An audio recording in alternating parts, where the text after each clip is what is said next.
Have you ever wondered why cars with worn out clutch shudder and vibrate, especially when starting out from a standstill? Before we move on to that, let's first understand the basics. What is a clutch supposed to do? Put simply, a clutch's job is to connect or disconnect the flow of power from the engine to the transmission. What good does that serve, you may ask? Disconnecting the engine from the transmission allows us to change gears smoothly, which otherwise will require turning the engine off or an expert rev match. Mostly though, it will lead to this. When you press the clutch in your car, a spring known as the diaphragm spring gets pressed, releasing the pressure plate and hence disconnecting the friction disc from the flywheel.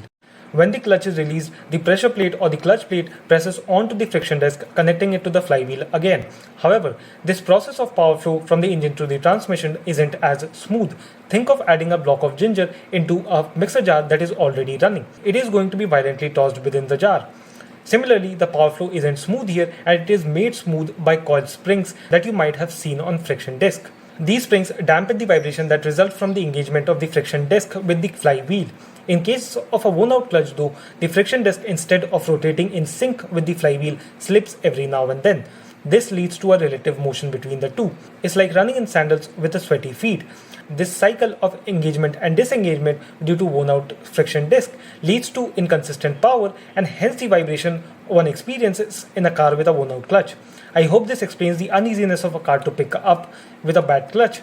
Share this and I'll see you in the next one.